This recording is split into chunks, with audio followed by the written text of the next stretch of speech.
Donc, lorsqu'on finit avec la qualité, on va voir, chercher, est-ce que notre cliché thoracique, il est normal ou non. Et donc, on doit connaître ce qui est normal. Pour l'analyse du normal et anormal, on a deux choix. On a soit choisir de commencer par le contenu. C'est quoi le contenu? C'est le poumon, le plèvre, le médiastin et le cœur, tout ce qui est à l'intérieur du thorax. Le contenant, c'est tout ce qui entoure ces éléments-là. La paroi thoracique, les parties molles. Et donc, en réalité, comme je l'ai dit, c'est un cliché thoracique.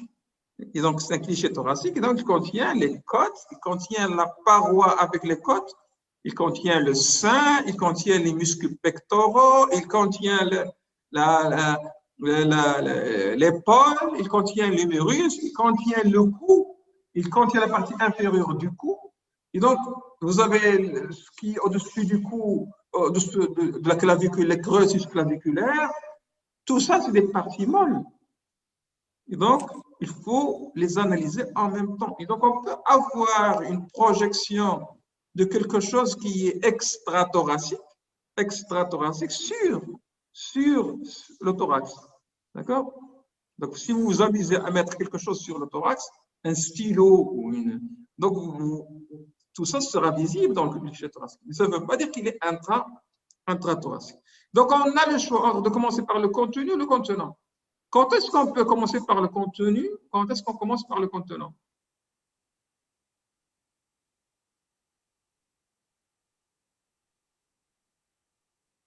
Hein?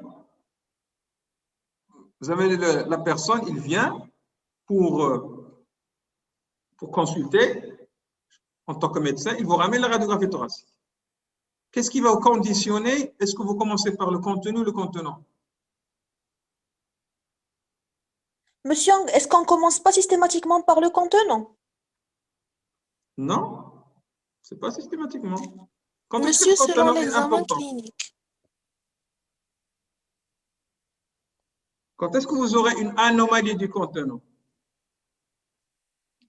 Si on a une anomalie osseuse ou bien pariétale. Par exemple, quel motif? Donnez-moi un motif de consultation pour lequel vous allez commencer par le contenant. Fracture. Une douleur acquise.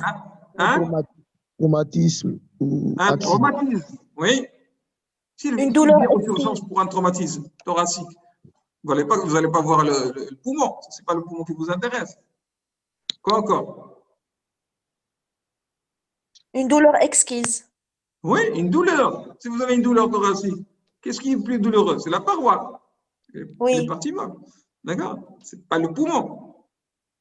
Et quand est-ce que vous allez commencer? Donnez-moi un motif pour le contenu.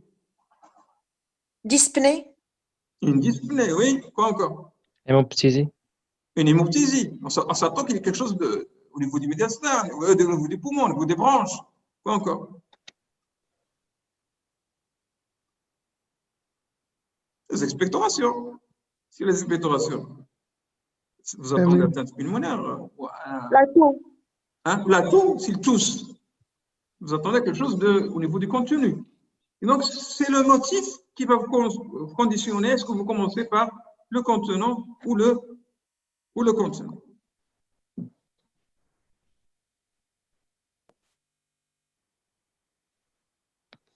Et donc, qu'est-ce qu'on a fait en réalité lorsqu'on a analysé la qualité? Qu'est-ce qu'on a fait?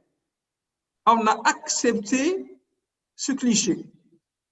On n'a pas dit au patient d'aller le refaire. Donc, comme on a accepté ce cliché, on a choisi est-ce que c'est le contenant qui nous intéresse ou le contenu qui nous intéresse. Et donc, on va commencer à décrire le cliché thoracique. Lorsqu'on commence à décrire, en réalité, ce n'est pas une vraie étape médicale. Puisque même quelqu'un qui ne connaît pas la médecine, si on l'apprend à décrire, il va décrire. C'est l'étape qui va suivre qui va être la plus difficile. C'est l'étape d'interprétation. Ça, c'est une étape de médecin. Vraie étape de médecin. Mais l'étape de description, elle est obligatoire pour passer à l'interprétation. Si on ne fait pas une bonne description, on ne pourra pas interpréter correctement.